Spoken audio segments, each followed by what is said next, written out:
Olá, meu amigo, minha amiga, tudo bom? Sejam todos bem-vindos e bem-vindas ao nosso canal Espírita. Hoje nós vamos refletir sobre um tema muito importante, que é os falsos cristos e os falsos profetas no Espiritismo. Mas antes de iniciarmos a nossa reflexão de hoje, eu peço a todos, caso não sejam inscritos no canal, que se inscrevam, dê um like, deixe um comentário. É muito importante a participação de todos, pois assim o YouTube entende que o nosso tema é relevante. E quando uma pessoa entra no YouTube para fazer pesquisa sobre esse assunto, o YouTube coloca o nosso conteúdo como opção. E assim nós estamos propagando a doutrina espírita para muito mais irmãozinhos nossos, que muitas vezes precisa deste esclarecimento. Guardai-vos dos falsos profetas, que vêm a vós coberto de pele de ovelha, e que por dentro são lobos vorazes. Vós os conhecereis pelos seus frutos. Podem-se colher uvas de espinheiros ou figo das sarças? Assim, toda árvore que é boa produz bons frutos, e toda árvore má, maus frutos. Toda árvore que não produzir bons frutos será cortada e lançada ao fogo. Conhecê-la-eis por seus frutos. Mateus capítulo 7, versículo de 5 a 10. Estás quando alguém vos disser: o Cristo está aqui ou ali, não creais, porque se levantarão falsos cristos e falsos profetas, e farão grandes prodígios e coisas de espantar, até seduzir, se for possível, até os próprios escolhidos.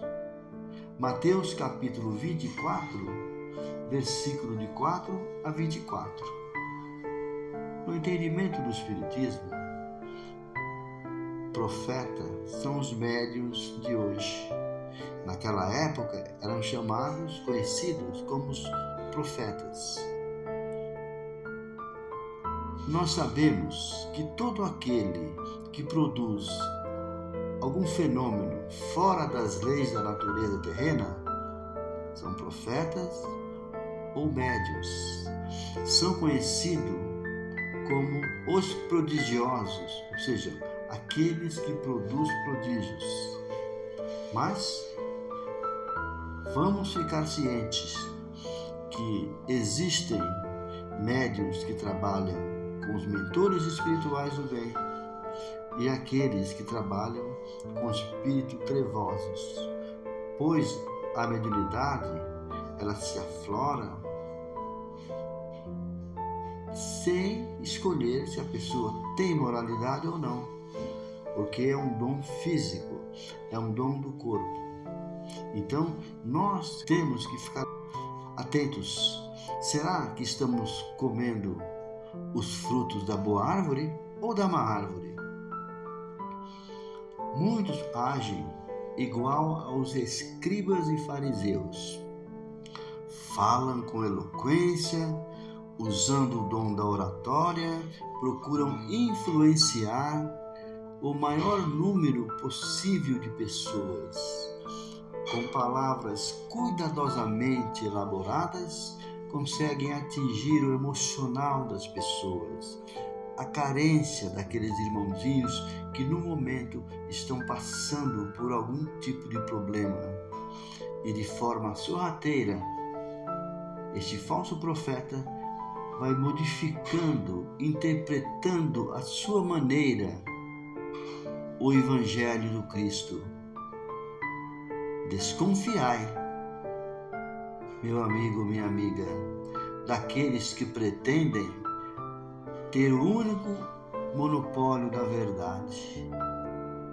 Quando alguém dizer que Cristo está aqui ou ali, coloque-se em guarda, pois os falsos cristãos geralmente não permitem opiniões contrárias, limita os conhecimentos dos seus seguidores, sendo o principal objetivo tornar as pessoas submissas às suas interpretações e ideias para a renovação da doutrina espírita.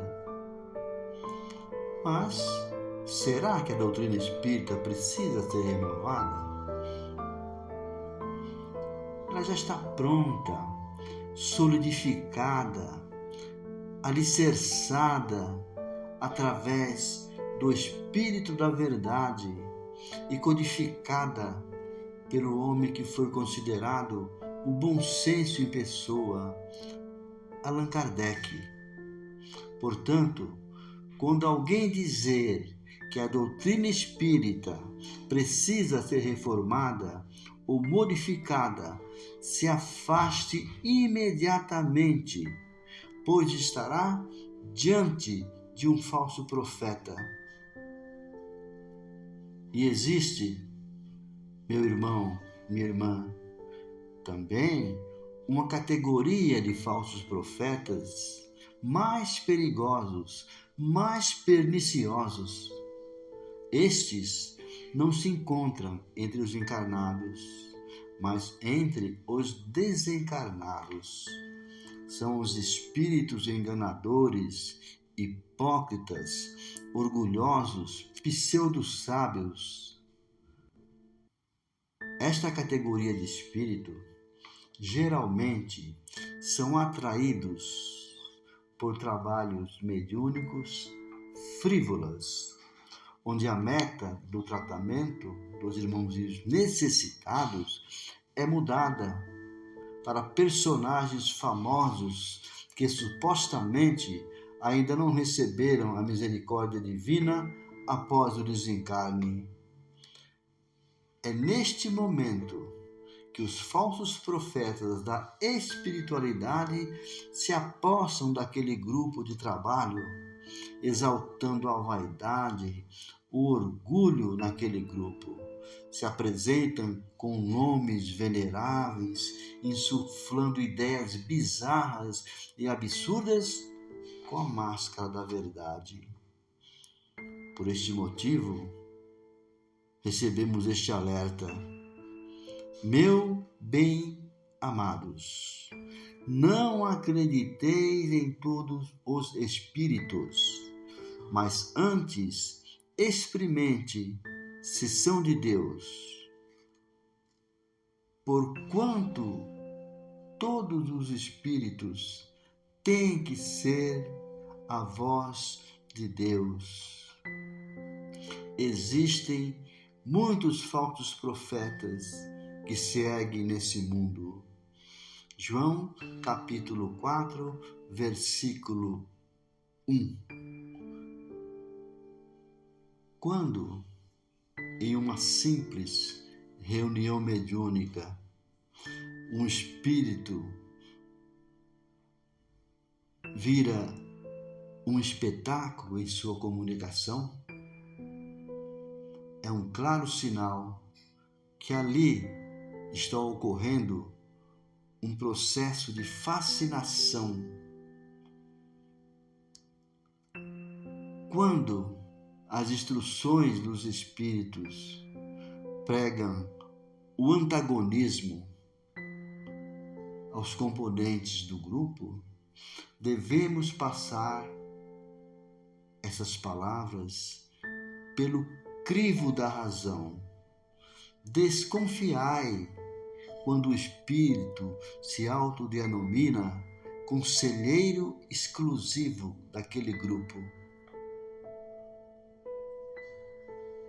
Então, passa a se vangloriar do seu nome, que é escolhido também cuidadosamente, o nome muitas vezes de um mensageiro conhecido ou um nome pomposo para deixar uma marca, porque na verdade, espírito, a maioria, por mais evoluído que seja, ele não cita seu nome.